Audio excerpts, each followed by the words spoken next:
레위기 23장 15절 말씀, 안식일 이튿날 곧 너희가 요제로 단을 가져온 날부터 세어서 7일 안식일의 수요를 채우고 제7 안식일 이튿날까지 합 50일을 계수하여 새 소제를 여호와께 드리되. 네.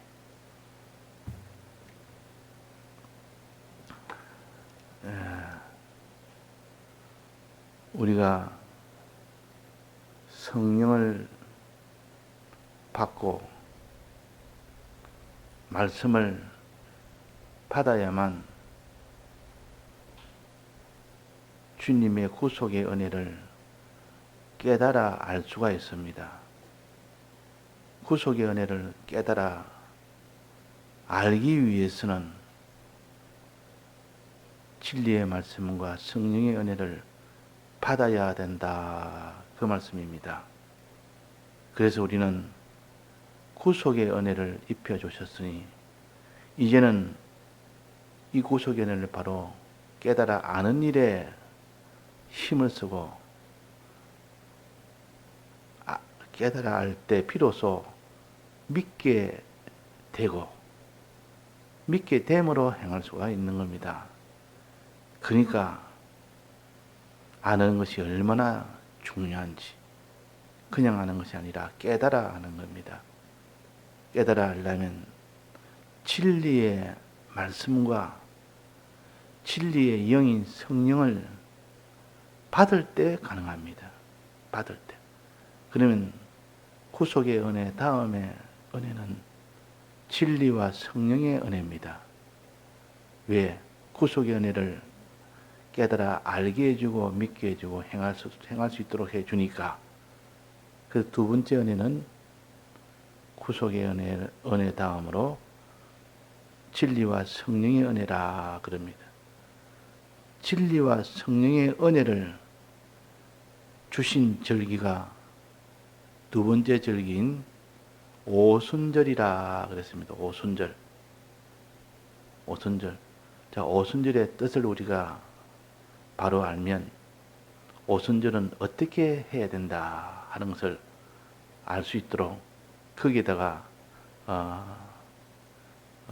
비밀을 그 속에 담겨놨습니다. 오순절, 오순이란 말은 50일이란 뜻이요. 1수는 열흘이요. 2수는 20일이요. 5수는 50일을 가르칩니다. 50일. 50일절이라, 50일절이라. 그 50일은 무슨 의미가 있느냐? 여기 오늘 본문에 보면 안식일 이튿날 곧 너희가 요제로 가져온 날부터 세어서 7안식일의 수요를 채우고 제7안식일 이튿날까지 합 50일을 계수하여, 요 50일을 여기에 표시했습니다. 합 50일을 표시하여 50일절기, 즉 오순절은 시작 시점부터 마지막 계산 마지막까지가 그 사이가 50일이 해당됩니다. 그래서 거기서 나오는 것이 오순절이라는 뜻입니다. 그러니까 언제부터 시작해서 언제까지라 했습니까? 여기에 보니까 안식일 이튿날 곧 요제로 단을 가져온 날부터. 이건 안식일 이튿날은 어떤 날이요? 너희가 요제로 가져온 날부터. 이때는 첫 번째 곡식을 하나님 앞에 드리던 그 날을 가르칩니다. 첫 번째 곡식 중에서 첫 이삭의 단을 가져온 날부터입니다. 그래서 이스라엘은 농사를 두 번 짓는데 첫째는 보리 농사가 먼저 결실을 맺고 그 다음에 보리 농사가 끝나면 그 다음에 50일 뒤에 밀농사가 시작됩니다. 밀추수가 시작됩니다. 그러니까 이 보리 추수는 먼저 하고 6월절 때는 보리 추수가 일어납니다. 6월절 때. 6월절 마지막 끝나는 그 시점이 보리 추수하는 때입니다. 그것을 보리 추수 초실절이라 보통 그렇게 말합니다. 그 시점부터 6월절 끝나는 보리 추수 시작하는 그 시점부터 보리 추수할 때 첫 곡식을 그 단을 가져가 하나님 앞에 요제로 바칩니다. 그걸 가지고 여기서 안식일 이튿날 곧 너희가 요제로 단을 가져온 날부터 이 말입니다. 그러니까 보리 초실절을 가르칩니다. 보리의 첫 이삭을 하나님 앞에 바치는 그 날을 그날부터 세워서 이제는 제7 안식일을 채우고 안식일을 7번을 채우면 7, 7이 49, 49일입니다. 또 제7 안식일 이튿날까지 그 다음 날까지 하니까 그러니까 50일이 됩니다. 합이 50일이 됩니다. 합이 50일. 50일이 되는 그날에 새 소재를 들이대 50일을 계수하여 그날은 새 소재 드리는 것은 두 번째 추수한 때입니다. 두 번째 추수. 즉 밀추수는 두 번째요. 지금 이게는 이 추수는 두 번째 추수인 밀추수를 가르칩니다. 보리추수는 아주 작은 추수고 밀추수는 주식이니까 이게 큰 추수입니다. 우리나라도 뭐 살농사가 있고 보리농사가 있듯이 살농사하는 가을에 살농사하는 것이 살 추수할 때가 가장 주된 것이고 여름에 보리 추수할 때는 그때는 좀 적은 그런 추수입니다. 그런 것처럼 이 이스라엘도 보리 추수가 먼저 있고 6월절 끝나는 시점에 그때 보리 추수를 합니다. 그때를 보리 추수 초실절이라 그러고 그 뒤에 50일 뒤에는 밀추수를 합니다. 밀추수 첫 곡식을 들 때를 밀추수 초실절이라 그렇게 합니다. 그 사이에 보리추수 하는 첫 곡식 거둘 때와 밀추수 첫 곡식 거둘 때와 그 사이 기간이 50일이라 7주를 채우고 그 다음날 합이 50일이라 이게 기록해 놨습니다. 이 왜 50일이 왜 중요하냐? 이거는 첫 초실절 곡식을 드리는 날부터 세어서 했습니다. 세어라고 했습니다. 밑에는 계수하여 그래갖고 그래서 50일까지 다 세워라고 했습니다. 세란 말은 하루하루를 손꼽아 기다리라는 뜻이요. 50일 동안 오늘 하루 지났다. 50일을 기다리며 오늘 이틀 지났다.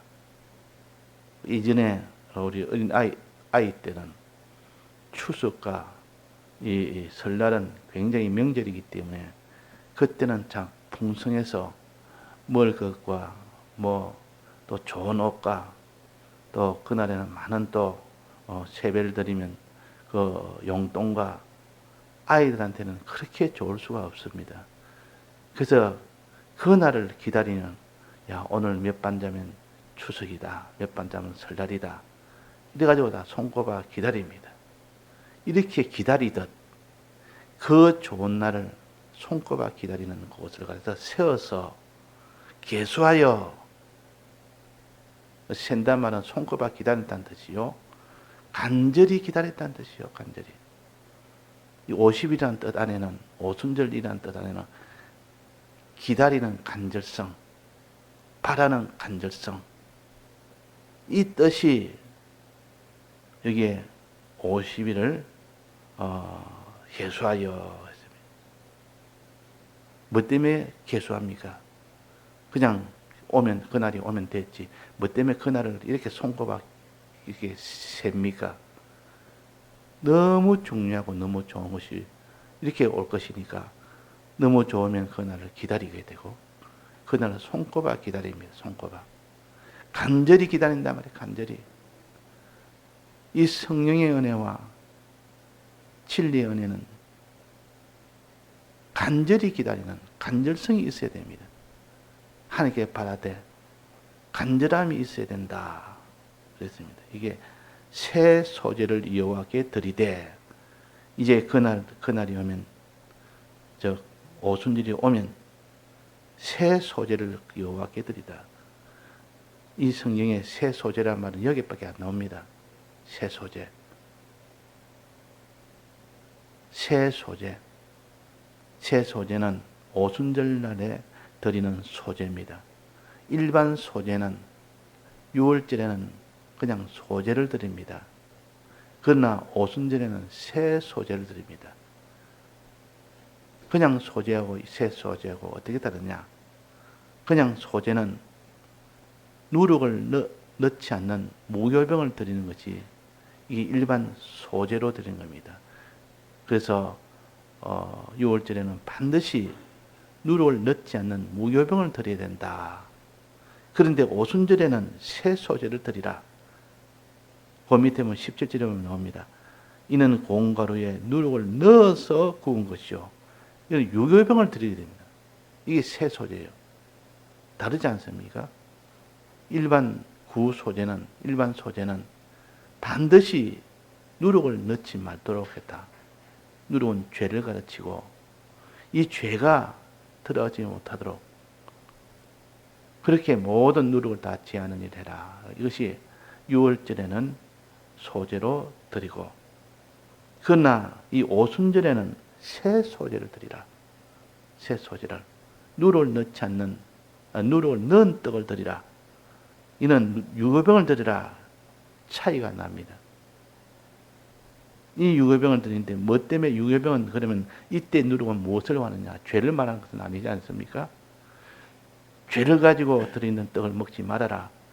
이거는 6월절에서는 그렇게 하는데 이게 지금 그 다음 절기인 오순절에서는 누룩을 넣어서 구운 떡이요. 그럼 누룩을 넣어 이때 누룩은 무엇일까? 죄가 아니고 무엇일까요? 의입니다. 의. 의가 안에서 자꾸 퍼져서 가득하도록 해라. 죄는 하나도 없도록 하게 하는 것이 무교병이요. 유교병은 의가 그 속에 퍼져서 떡 안에 누룩이 가득해서 큰 이런 누룩빵이 되도록 떡이 되도록 하는 것이다. 이건 무엇을 가르치냐? 그는 누룩은 의를 가르친다. 의라는 것은 하나님 사랑하고 이웃 사랑하는 그 의입니다. 그것이 가득하도록 하고 누룩 없는 떡은 죄는 다 없애고 하나님 사랑, 이웃 사랑을 가득 차도록 하는 이것이 새 소재입니다. 새 소재. 새란 말은 누룩을 넣은 떡을 드리는 것이요. 누룩을 넣은 떡 중에 몇 개를 드린다 했습니까? 그 위에 에바 10분의 1로 만든 떡 2개를 가져다 들지니. 떡 2개를. 그럼 무엇이겠습니까? 이게 바로 진리의 말씀과 성령의 은혜를 가르칩니다. 진리와 성령의 은혜를 너는 받아서 그걸 가지고 살아라. 그걸 받아서. 진리와 성령의 은혜가 있어야만 구속의 은혜를 깨달아 알 수가 있다. 믿을 수가 있다. 행할 수가 있다. 그러니까 아무리 구속의 은혜를 입혀줘도 모르면 무슨 소용이 있습니까? 믿지 않으면 무슨 소용이 있습니까? 행치 않으면 무슨 소용이 있습니까? 그래서 진리의 은혜가 필요하고 성령의 은혜가 필요하다 그 말입니다. 이 진리와 성령의 은혜를 받으려면 첫째 받아야 될 거 아닙니까? 받으려면 어떻게 해야 되느냐? 계수해라. 세어라. 손꼽아 기다리라. 간절히 기다리라. 간절히 받아라. 하는 겁니다. 언제부터 언제까지입니까? 언제부터? 안식일 이튿날 곧 너희가 요제로 단을 가져온 날부터 첫 초실절, 보리 초실절, 그때부터 세어서 언제까지 세어라 했습니까? 7안식일 수요를 채우고 제7안식일 이튿날까지 50일을 채워라. 그 50일째가 바로 밀추수 시작할 때입니다. 밀추수. 그러니까 보리추수 시작할 때부터 밀추수 시작할 때까지 50일간이라. 50일은 손꼽아 기다리라. 진리와 성령의 은혜를 받기를 손꼽아 기다리는 자에게 주신다. 그래서 손꼽아 기다리는 간절성. 간절성이 없으면 우리는 진리의 은혜를 받지 못합니다. 간절성이 없으면 성령의 은혜를 받지 못합니다. 자, 진리의 말씀의 은혜는 어떻게 받습니까? 들음으로 받습니다. 들음으로. 들을 때 간절하게 들으라 그 말입니다. 예배 드릴 때 간절하게 예배 드리라 그 말입니다. 또 성령은 어떻게 받습니까? 기도로 받습니다. 간절히 기도해라 그 말이에요. 기도로 성령의 은혜를 받는데 하나님 성령의 은혜 줄 때는 다 구하면 내가 준다 그랬습니다. 그때는 성령을 가르칩니다. 내 이름으로 무엇인지 구하면 내가 너에게 주겠다 그랬습니다. 그때 그건 다 성령을 가르칩니다. 내 이름으로 무엇을 구하든지 내가 주겠다. 주님은 가장 좋은 것을 주겠다. 성령을 주겠다. 그렇게 또 다른 성경에 그렇게 기록해놨죠. 그러니까 하나님 앞에 성령은 기도할 때 받는다. 말씀의 은혜는 들을 때 받는다. 즉 예배할 때 받는다. 그런데 이 말씀을 들을 때나 기도할 때 어떻게 기도해라 했습니까? 간절히 기도하라. 50일간 계수하여 기도하라. 간절히 기도해라. 이 간절성은 하나님을 기쁘시게 합니다. 간절성이 없다는 것은 내가 바라지 않는다는 뜻이요. 간절성이 있다는 것은 내가 정말로 바란다는 뜻이요. 정말로 내가 가지기를 소원한다는 뜻이요. 이런 진정성이 있어야 하나님이 주시지. 주면 좋고 안 줘도 말 수 없고 이런 것은 하나님은 주시지 않습니다. 반드시 주셔야 됩니다. 이거 없으면 죽습니다. 이거 없으면 낭판합니다. 이거 없으면 참 죽은 것 같습니다. 사람이 목숨 문제되면 살려주옵소서. 생명이 문제되면 그때는 살려주옵소서. 이때는 간절해집니다. 자기 목숨이나 사랑한 자의 목숨이 경각에 달렸으면 살려달라고 하듯이 우리가 진리와 성령의 은혜는 영원한 생명의 문제입니다. 그러니까 간절성이 있는 것이 필연적인데 말씀을 듣든지 말든지 들으면 좋고 안 들어도 살 수 없고 자기 할 것 다 하고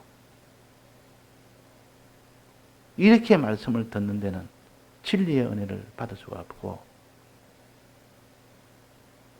기도할 때도 간절성이 없이 기도하는 것은 하나님은 그에게 성령을 줄 수가 없습니다.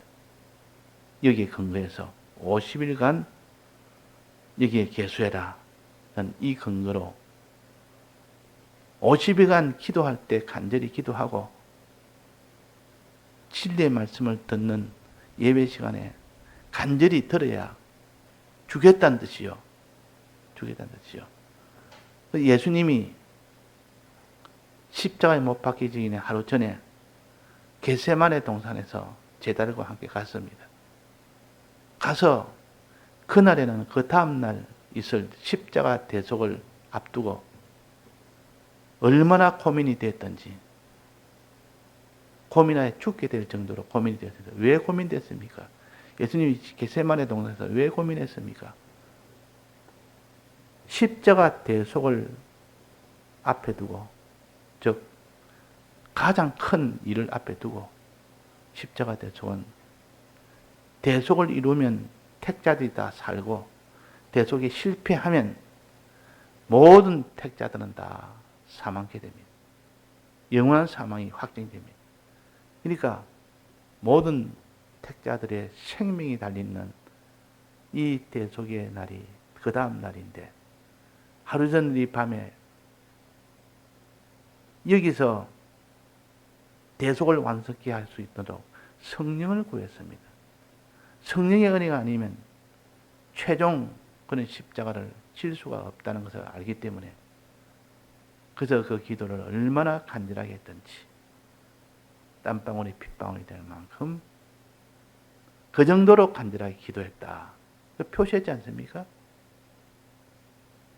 우리는 매사에 현실은 주님이 이룬 대속을 실제로 내가 받느냐 못 받느냐, 영생하느냐 영멸하느냐는 이것이 달린 그런 현실들이요. 그 현실을 생각해서 우리가 간절히 기도해야 돼. 간절히 살려주옵소서. 내가 현실에서 내가 주님의 대속을 버리면 나도 죽고 나의 속한 자도 다 죽나이다. 살려주옵소서. 성령의 은혜를 내게 주셔야 됩니다. 주시지 않으면 내가 못 이깁니다. 예수님께서 성령을 주셔야만 내가 십자가 대속을 함으로 인하여 모든 택자들이 다 구원을 받을 수가 있는데, 내가 실패했다면 그들은 다 멸망 속으로 갈 수밖에 없습니다. 이 결과를 생각하니까 너무 간절합니다. 간절한 표시를 갖춰서 땀방울이 핏방울이 됐다. 핏방울이 됐다면은 죽을 정도다 그 말입니다. 그 정도로 간절하게 된다. 그 정도로 간절하게 된다. 우리가 이런 간절성을 가지고 겟세마네에서 예수님이 이 기도할 때 그 기도를 우리가 얼마나 했느냐. 그런 간절성이 없이 하는 그런 기도. 또 예배도 그렇습니다. 들을 때도 말씀을 들을 때 정말 간절함을 가지고 말씀을 듣느냐. 정말 간절함을 가졌으면 어떤 힘이 들어도 예배는 드립니다. 조금 내가 피곤하고 조금 내가 바쁘고 그렇다고 이 듣는 일에 진리의 말씀을 들을 때 그것이 자기네들은 깨달아지기 때문에 진리를 받아야 되고 진리의 영인 성령을 받아야 되기 때문에 이 일에 간절하다는 것은 다른 것을 내가 손해를 봐도 이 일에는 반드시 이루어져야 됩니다. 예배와 기도에 대해서는 양보가 없어야 된다. 그런 뜻이요. 있는 힘을 다해서 해야 된다는 뜻이요. 그래야만 그 사람이 여기에 오순절을 기념할 수가 있습니다. 오순절을 기념한다는 것은 진리와 성령을 받을 수가 있다 그 말이에요. 받게 되면 그 역할이 어떻게 된다 했습니까? 받으면 그 성령이 가르치시고 그 진리가 가르치서 모르는 것을 깨달아 알게 됩니다. 가르친다. 가르침을 받는 것은 성령의 가르침을 받고 말씀에게 가르침을 받아야 됩니다. 뭐 이 사람을 통해서 저 사람을 통해서 받던 직접 읽어서 받던 직접 성령을 받아서 받던 사람을 통해서 받던 우리가 진리의 말씀을 받고 성령을 받으면 그때는 깨달아 알게 됩니다. 가르칠 때 그것이 우리의 선생이고 우리가 그 선생한테 배워야 됩니다. 두 선생한테 배워야 된다 그 말이에요. 이 떡 두 개를 가져다가 흔들진 요제로 드리라 그 말입니다. 떡 두 개를 이 떡 두 개는 하나는 진리의 말씀이요. 하나는 성령의 은혜입니다. 모세가 홍해바다 건넌 그 이후부터 50일 만에 시내산에서 계명을 받았습니다. 또 예수님이 부활하신 날부터 50일 뒤에 성령을 보내셨어요. 성령을 주셨습니다. 다 50일이라. 그거 계산해 보면 딱 50일이라. 그러니까 이래도 맞고 저래도 맞고 다 맞도록 되어 있는 것인데 이게 맞지 않으면 뭐 하나가 뭐 잘못됐거나 다시 우리가 계산해 봐야 됩니다. 그래서 우리 깨달음은 정밀한 이런 과학자가 수학 계산하듯이 뭐 건축할 때는 그 가로 세로가 정확해야 되고 수평이 정확해야 되고 그 대충 해놓으면 나중에는 집을 다 짓고 나면 삐뚤하게 되거나 뭔가 정상이 되지 않으면 홍수가 나서 창수가 날 때는 다 무너져 버립니다. 그 집은. 그래서 우리가 하나라도 정확하게 바른 건축을 해 나가야 됩니다. 말씀으로 성령으로 바로 알아서 그것을 믿고 행했을 때 구원이 된다는 뜻입니다. 예, 다 같이 통성으로 기도하시다가 자유하실 수